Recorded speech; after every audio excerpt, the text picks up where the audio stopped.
Hey, it's Kurt, and welcome back to the WP Tonic WordPress Basics course. In this section, we were talking about the advantages of using Lifter LMS, one of my favorite tools.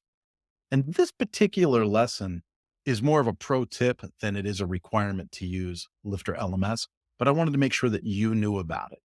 So I'm going to go into another quick screen share here, and I'm going to go over to plugins. Now, this is I don't want to say little known, but I'm going to say it's a little used feature of Lifter LMS. If we go here to add plugins, upload plugin or search plugins, we're going to go right to the repository and I'm going to type in Lifter LMS Labs. And we should see Lifter LMS Labs pop up one of the first things right here. I'm going to go ahead and install this. And remember, this is part of the free part of Lifter LMS. It's available in the repository. We just download it, we activate it. And what that's going to do is it's going to add a new menu item to my Lifter LMS menu. So right here at Lifter LMS, we go down and we see Labs. When we click on Labs, it's going to do something interesting. Take a look at the options that we have here.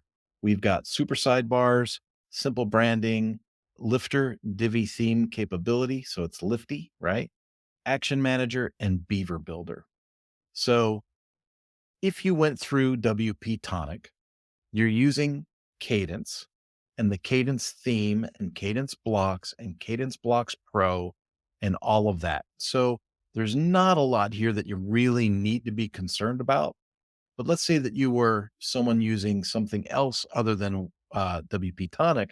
Maybe you were using Beaver Builder, or maybe you're using Divi as a page builder. If that were the case, you could go down here to Beaver Builder and you could enable the integration with Beaver Builder or the integration with Divi by installing Lifty. But let's take a look at Action Manager. This is the one I really wanted to show you. If I enable the Action Manager, it opens up.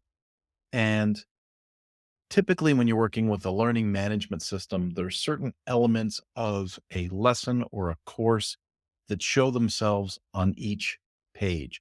And sometimes you find yourself deleting those blocks or turning those blocks off because you don't really need them inside your learning management site.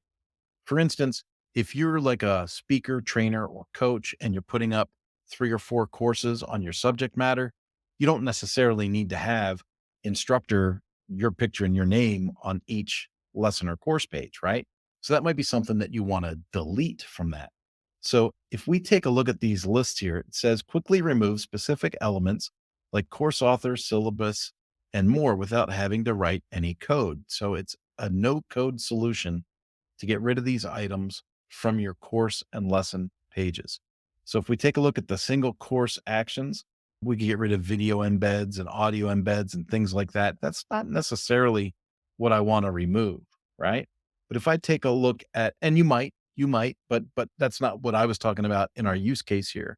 If we go down, it'll say here, mark favorites or unfavorite buttons, right? Or audio embeds, video embeds. But let's take a look at down here. We have progress. Here it is, author. We're going to turn that off.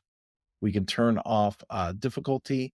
We can turn off the length of course. You can turn off the lesson count if you wanted to. I kind of like to leave that. But now if I save that, I don't have to worry about disabling or deleting the author information from each of my lessons and courses because now I've used the tool to do it automatically. Now, one thing to remember if you install Lifter Labs is, let's say we turned off video embed or we turned off featured videos. And then later, 6 months, a year later, we're frustrated because a featured video isn't playing. We can remember to always go back and make sure that you don't have something disabled inside your Lifter Labs. That's really important to make sure that you've done that. But that is one of those pro tip tools. I wanted to make sure you knew it was there. And I wanted to make sure that you knew how to use that.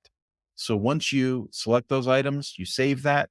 And then moving forward, your no code solution hopefully, quickens your workflow because you're not having to manipulate that every time you work inside those environments. Have yourself a wonderful day. We'll see you in the next lesson.